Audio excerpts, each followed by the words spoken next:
Let me start with this. If your brain has ever been called chaotic, scattered, disorganized, and at the same time, you've built things, created things, led things, solved problems in ways no one else could, this is for you because your chaos, it's not a flaw. It's creative. But here's the thing, creativity is the spark, clarity is what makes it scalable.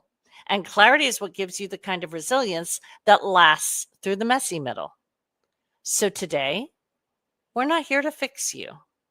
We're here to build with your brain, not against it. And I'm going to show you how to design systems that actually stick because they reflect the way your brain already works. Now, before we dive in, I want you to do this. Grab something to write with. Pen and paper is best. We're going to engage your brain in multiple ways today, and writing things down by hand helps lock it in. It's called embodied cognition. Even if you never look at those notes again, the act of writing will help you retain and process more. All right, let's go. How many systems have you tried? Apps, planners, color-coded task lists, Notion setups, bullet journals, all of them felt good for a few days, maybe a week, and then you fall off. You forget, you lose steam. That's not because you're broken, it's because those systems were designed around a completely different brain type. Most traditional systems assume you're motivated by importance. You can stay consistent without novelty. You respond well to routine. Ha. For many ADHD and neurodivergent thinkers, that's not how your engine runs.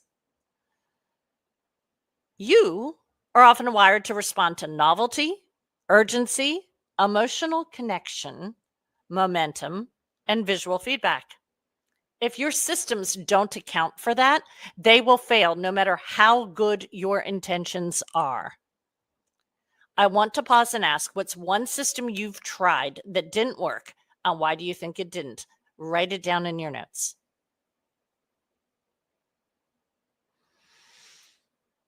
And if you feel like it, drop that in the comments. But I really want you to focus on just taking the notes. This is how we start separating what works for them from what works for you. Think about that. Let that land. This is how we start separating what works for them from what works for you. Now, here's how we're going to flip that.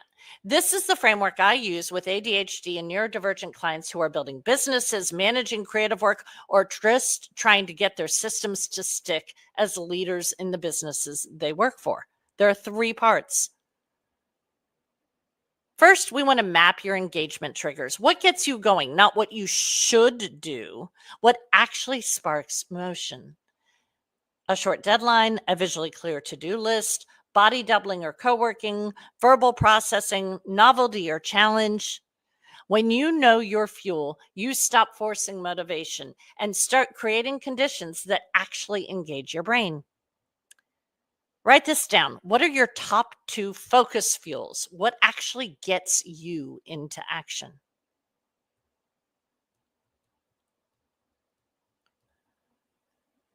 Now, creating flexible structure is where most systems break. You don't need minute by minute routines. You need containers, flexible structure, I said, that guides your energy without boxing you in. Think mornings equal creative deep work, afternoons, admin, theme days like CEO day, delivery day, buffer day, sprints instead of schedules. The goal isn't control,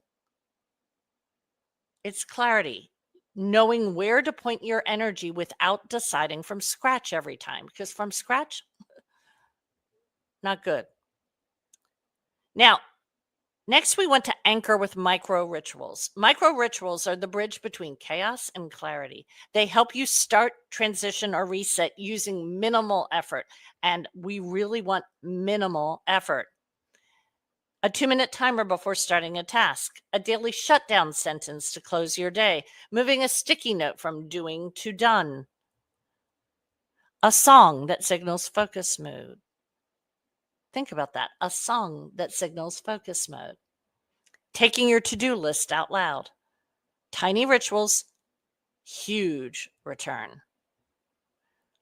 Now, let me tell you about someone I worked with, a freelance designer with massive creative energy and no structure. We didn't overhaul her whole life. We mapped her triggers, visual feedback, and momentum, then built a system using a whiteboard Kanban with 3 columns, a 10-minute visual planning ritual each morning, and 1 CEO hour per week to reset her workload. That was it. 3 pieces. But they worked because they were hers, not someone else's. What's one idea so far that's making your brain go, yes, that's what I need? Write it down in your notes. That's your aha moment. Now, this one I do want you to share. So, the rest of the notes, it's for you, it's for your brain. But this, what is your aha moment? What's the thing, the idea that's making your brain go, yes, that's what I need? Now, let's bring this all together. Chaos is creative. It means your brain is alive, active, curious, full of ideas. Creative is wonderful. Creative is powerful. Clarity is what makes that creativity scale. And scaling does not mean hustle. It means building systems that reflect your strengths so that you can show up with more ease, focus, and resilience. Now, I want to invite you to be a good human. And in my world, this is what I mean by a good human. If someone came to mind during this training, a creative friend, a neurodivergent peer, someone quietly struggling with systems that do not work for them, please send them the replay. You never know how big a shift that one share could make for someone else. And if you want help actually building this, not just listening to this, I offer one-on-one clarity calls where we map this out together based on your brain and your goals. We'll find the right structure, the right triggers, the right micro rituals that fit you, and you'll leave with a clear next step. If that sounds helpful, send me a DM or drop the word clarity in the comments, and I'll send you the link. I want to thank you for being here. I want to thank you for showing up for yourself. And I want to remind you, your chaos is valid. Your creativity is powerful and is so needed in this world. And your clarity, that's what makes it sustainable. You don't need to force focus. You just need a system that works for you.